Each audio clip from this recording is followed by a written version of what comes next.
ഒരു സ്ത്രീകളും ഒരു പുരുഷൻ അത്രയും നല്ല കെയറോടുകൂടി സ്നേഹത്തോടുകൂടി പരിഗണനയോടുകൂടി നോക്കുന്നുണ്ടെങ്കിൽ ഒരു സ്ത്രീകളും മറ്റൊരു പുരുഷന്റെ കൂടെ പോകാൻ ഒരു ചാൻസും ഇല്ല. ഗൾഫിൽ നിൽക്കുന്ന ആളിന് ഇവിടെ ഇരുന്ന സ്ത്രീനെ എങ്ങനെ നോക്കിക്കൊണ്ടിരിക്കും? അവർക്ക് കിട്ടുന്ന എപ്പോഴും നോക്കുന്നതും കൂടെ നിൽക്കുന്നതും ഒരിക്കലും ഒരു സ്നേഹമല്ല. അത് സ്നേഹമാണെന്ന് നമുക്ക് പറയാൻ പറ്റത്തില്ല. എത്ര അകലെയായിരുന്നാലും എത്ര വർഷം കാണാതിരുന്നാലും ആ ഒരു സ്നേഹം ഉള്ളിൽ കാണണമെങ്കിൽ ആ പുരുഷൻ ആ സ്ത്രീയെ അത്രയും പരിഗണന നൽകിയിരിക്കണം. ഇത് ഇവിടെ നിന്ന് അങ്ങ് പോയാൽ ഗൾഫിലോട്ട് പോയാൽ ഒരു വിളിയോ കോളോ ഒന്നും കാണാൻ ഉത്തരവാദിത്വം ഇല്ലാതെ ഒരു 5 പൈസ പോലും അയക്കാതെ ഇരിക്കുന്ന പുരുഷന്മാരുടെ സ്ത്രീകളാണ് അങ്ങനെയുള്ള നീച പ്രവൃത്തികളൊക്കെ ചെയ്യുന്നത്. അവരുടെ സാഹചര്യം കൊണ്ട് അവർ ചെയ്തു പോകുന്നതാണ്. അല്ല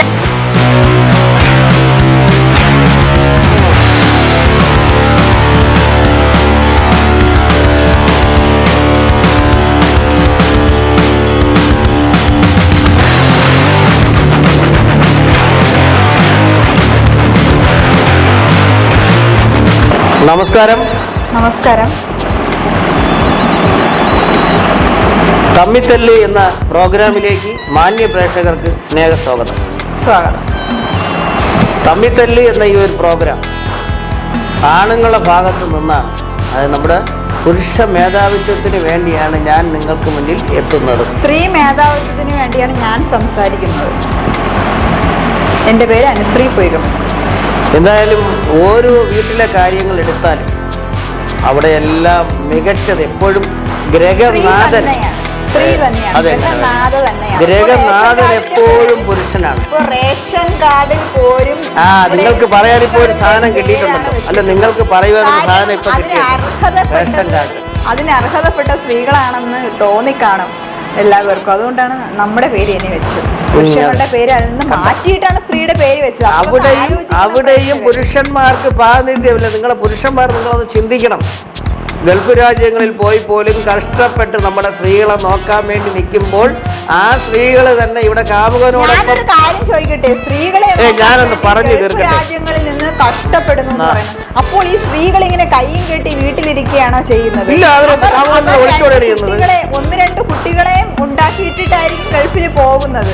മനസ്സില്ലാ മനസ്സോടുകൂടി ഗൾഫിൽ പോകുന്നു. അവിടെ പോയിട്ട് എന്താണ് പരിപാടി എന്നുള്ളത് ഉണ്ടാക്കിയിട്ടിട്ട് ഗൾഫിൽ പോണ് എന്ന് പറഞ്ഞാൽ നിങ്ങളുടെ കുട്ടികളുടെയും നിങ്ങളുടെ ഉള്ള ഭാവിക്കല്ലേ ഗൾഫിൽ പോകുന്നത്. അതുകൊണ്ടാണോ നിങ്ങൾ കാമുകനോടൊപ്പം മറ്റു ഒളിച്ചോടുന്നത്?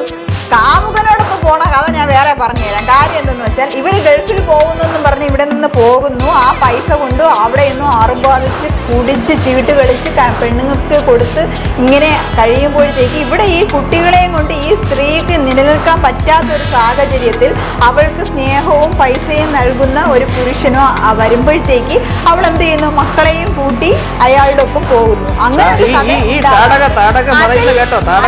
അതിൽ ഞാൻ സപ്പോർട്ട് ചെയ്യും. ഞങ്ങളുടെ പുരുഷന്മാരെ മൊത്തം അധിക്ഷേപിക്കാൻ നിങ്ങൾക്ക് വല്ല ഇത് വാങ്ങിയിട്ടുണ്ടോ? നിങ്ങൾ കൊട്ടേഷൻ വാങ്ങിച്ചിട്ടുണ്ടോ? നിങ്ങൾ സ്ത്രീ സമൂഹത്തെ മൊത്തം ഇങ്ങനെയാക്കാൻ നിങ്ങൾ സ്ത്രീ സമൂഹത്തിൽ നല്ലവരായ സ്ത്രീകൾ ഒരുപാട് അമ്മമാരുണ്ട്, സഹോദരിമാരുണ്ട്, അതുപോലെ മറ്റ് നമ്മുടെ മക്കളുണ്ട്.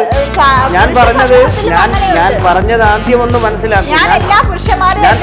ഞാൻ പറഞ്ഞതിന് ശേഷം പറയാൻ നിങ്ങൾ താമസിക്കുമോ? ഞാൻ പറയുന്നത് നിങ്ങൾ മനസ്സിലാക്കൂ. ഒരു കുടുംബം നയിക്കുന്നതിന് വേണ്ടി ഗൾഫിൽ പോയി 49-50 ഡിഗ്രി ചൂടിൽ വേല ചെയ്ത് പണം സമ്പാദിക്കുന്ന പല പുരുഷന്മാരും നാട്ടിൽ അയച്ചു കൊടുക്കുന്ന സ്ത്രീകൾ ഇവിടെ കാണിക്കുന്ന നീചമായ പ്രവർത്തികളെ കുറിച്ചാണ് ഞാൻ പറഞ്ഞത്. ഒരു സ്ത്രീയെ ഒന്ന് ചൂണ്ടിക്കാണിക്കൂ. അങ്ങനെ നിരവധിയുണ്ട്, നിരവധി സ്ത്രീകളാണ്. ഒരു സ്ത്രീകളും ഒരു പുരുഷൻ അത്രയും നല്ല കെയറോടുകൂടി സ്നേഹത്തോടുകൂടി പരിഗണനയോടുകൂടി നോക്കുന്നുണ്ടെങ്കിൽ ഒരു സ്ത്രീകളും മറ്റൊരു പുരുഷന്റെ കൂടെ പോകാൻ ഒരു ചാൻസും ഇല്ല. ഗൾഫിൽ നിൽക്കുന്ന ആളിന് ഇവിടെ ഇരുന്ന സ്ത്രീനെ എങ്ങനെ നോക്കിക്കൊണ്ടിരിക്കും? അവർക്ക് കിട്ടുന്ന ഫോൺ മാത്രമാണല്ലോ. എപ്പോഴും നോക്കുന്നതും കൂടെ നിൽക്കുന്നതും ഒരിക്കലും ഒരു സ്നേഹമല്ല. അത് സ്നേഹമാണെന്ന് നമുക്ക് പറയാൻ പറ്റത്തില്ല. എത്ര അകലെയായിരുന്നാലും എത്ര വർഷം കാണാതിരുന്നാലും ആ ഒരു സ്നേഹം ഉള്ളിൽ കാണണമെങ്കിൽ ആ പുരുഷൻ ആ സ്ത്രീയെ അത്രയും പരിഗണന നൽകിയിരിക്കണം. ഇത് ഇവിടെ നിന്ന് അങ്ങ് പോയാൽ ഗൾഫിലോട്ട് പോയാൽ ഒരു വിളിയോ കോളോ ഒന്നും കാണാൻ ഉത്തരവാദിത്വം ഇല്ലാതെ ഒരു 5 പൈസ പോലും അയക്കാതെ ഇരിക്കുന്ന പുരുഷന്മാരുടെ സ്ത്രീകളാണ് അങ്ങനെയുള്ള നീച പ്രവൃത്തികളൊക്കെ ചെയ്യുന്നത്. അവരുടെ സാഹചര്യം കൊണ്ട് അവർ ചെയ്തു പോകുന്നതാണ്. അല്ലാതെ ഈ പുരുഷൻ പറയുന്നത് പോലെ അങ്ങനെയല്ല. ഏറ്റവും പ്രധാനപ്പെട്ട കാര്യം എന്ന് പറഞ്ഞാൽ ഒന്നുകിൽ ആട്ടോ കൊണ്ടുവരുന്ന, അല്ലെങ്കിൽ നമ്മുടെ കാർ ഡ്രൈവർ, അല്ലെങ്കിൽ മറ്റ് ഏതെങ്കിലും മേഖലയിലുള്ളവന്മാരെ കൂടെ അങ്ങ് പോവുകയാണ് സ്ത്രീകൾ. ഞാനൊരു കാര്യം ചോദിക്കട്ടെ, ഒരു സ്ത്രീക്ക് 2 കുട്ടികളെ ഉണ്ടാക്കി ഇട്ട് കൊടുത്തിട്ട് ഈ പുരുഷന്മാർ ജോലി എന്ന് പറഞ്ഞ് രാവിലെ പോകുന്നത് കണ്ണി കണ്ട പെൺകുട്ടികളുടെ അടുത്തായിരിക്കും. പോയിട്ട് ഈ മാസം തോറുമുള്ള സാലറി സഹിതം അവൾക്ക് ഡ്രസ്സ് വാങ്ങാനും അവൾക്ക് സ്വർണം വാങ്ങാനും അവളുടെ ആഡംബരത്തിന് വേണ്ടി ഉപയോഗിക്കുന്നു. അപ്പോൾ പിന്നെ അത് കുറ്റം പറയേ? അത് നിങ്ങളുടേതായ ഭാഗത്ത് അദ്ദേഹത്തിന്റെ ഉള്ള കെയറിങ് കുറയുന്നതുകൊണ്ടാവാം. അപ്പോൾ മറ്റേടത്തും അങ്ങനെയുള്ള സംഭവം ഉണ്ടാകുന്നത് കൊണ്ടാണ് ഈ സ്ത്രീകളും അങ്ങനെ ചെയ്യുന്നത്. അപ്പോൾ പിന്നെ ഈ ഭാഗത്ത് ന്യായീകരിക്കുന്നു, സ്ത്രീകളെ കുറ്റപ്പെടുത്തുന്നു. അതിൽ എന്ത് ന്യായീകരണമാണുള്ളത്? എന്തായാലും ഞങ്ങൾ പറയാം, ഞങ്ങളുടെ പുരുഷ സംഘടന എന്നുള്ള പ്രാതിനിധ്യം ഉണ്ടാവണം. ഇതേപോലെയുള്ള തലതെറിച്ച സ്ത്രീകളെ നിങ്ങൾ പറയുന്നത് കേൾക്കരുത്. ഇതൊന്നും ഞാൻ പറഞ്ഞില്ലേ, തലതെറിച്ച സ്ത്രീകളാണ്. ഇത്രയും നിയമങ്ങൾ ഉണ്ടായിട്ട് പോലും നിയമങ്ങൾ നിങ്ങൾക്ക് എന്നല്ലോ ഉണ്ട്. നിയമങ്ങളെ കാര്യമൊന്നും നിങ്ങൾ പറയണ്ട. സംഘടനയും കൂടി ഉണ്ടാക്കി കൊടുത്താൽ എന്തായാലും നിങ്ങളുടെ സ്ത്രീകളിൽ കുറച്ച് ആൾക്കാർ ഗൾഫിൽ നിന്ന് ജോലി ചെയ്യുന്ന ഒരുപാട് പുരുഷന്മാർക്ക് നാട്ടിൽ വരുമ്പോൾ മക്കള് മാത്രം മിച്ചം കാണും. ഭാര്യമാർ ഓട്ടോ ഡ്രൈവറിന്റെ അല്ലെങ്കിൽ മറ്റാളുടെ ഒളിച്ചോടി എന്നതാണ് നമ്മൾ നിരന്തരം കേട്ടോണ്ടിരിക്കുന്നത്. ഇല്ല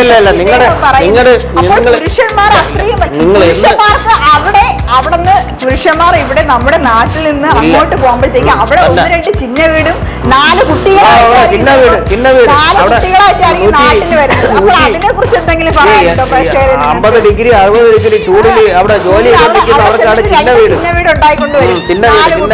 നിങ്ങൾക്ക് സ്ത്രീകൾക്ക് പറയാൻ എപ്പോഴും ചിന്ന വീട് മാത്രമേ ഉള്ളൂ. പറയാനും അതെ, ഈ ഓട്ടോ ഡ്രൈവറും ലോറി ഡ്രൈവറും ഈ പുരുഷന്മാർ എപ്പോഴും സംശയ രോഗത്തിൽ മാത്രമേ നോക്കത്തുള്ളൂ. കാര്യം ഒരു സ്ത്രീ അല്ലെങ്കിൽ തന്റെ പുരുഷന്റെ അടുത്ത് സംസാരിക്കുന്നത് കണ്ടാൽ അപ്പോഴേ പറയും അവരുമായിട്ട് പ്രണയമാണ്, അല്ലെങ്കിൽ അവരുമായിട്ട് വേറെ എന്തോ റിലേഷൻ ഉണ്ട്, ഇല്ല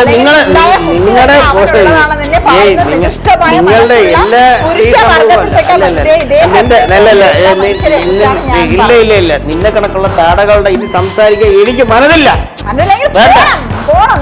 വേണ്ട, എന്നാലും ഈ പരിപാടി എനിക്ക് വയ്യ, മതിയാക്കിയേ. ഞാൻ അവിടെ വിളിച്ചു നിർത്തിയേക്കുന്നില്ല ആരും. അപ്പോൾ കണ്ടല്ലോ പ്രേക്ഷകരെ, എന്താണ് ഞാൻ സ്ത്രീകളെ കുറിച്ച് മാന്യമായിട്ടുള്ള എല്ലാ സ്ത്രീകളെ കുറിച്ചും അപമാനിക്കണമാണ് അദ്ദേഹത്തിന്റെ ജോലി. ഞാൻ എല്ലാ പുരുഷന്മാരെയും അല്ല പറയുന്നത്, ചില പുരുഷന്മാർ അങ്ങനെയൊക്കെയാണ്. അപ്പോൾ നമ്മുടെ ഇന്നത്തെ ഈ ഒരു എപ്പിസോഡ് എന്തായാലും ഞാൻ ഒറ്റയ്ക്ക് നിന്ന് നടത്താൻ സാധിക്കില്ല, ആരെങ്കിലും കൂടെ ഉണ്ടെങ്കിലല്ലേ പറ്റത്തുള്ളൂ. അപ്പോൾ നമ്മുടെ ഈ തമ്മിൽ തല്ലി പ്രോഗ്രാമിലെ മറ്റൊരു എപ്പിസോഡിൽ മറ്റൊരു വിഷയവുമായി എത്തുന്നതായിരിക്കും. അപ്പോൾ അദ്ദേഹം ഉണ്ടെങ്കിൽ ഞാനും എത്തുന്നതായിരിക്കും. അപ്പോൾ അതുവരേക്കും നമസ്കാരം.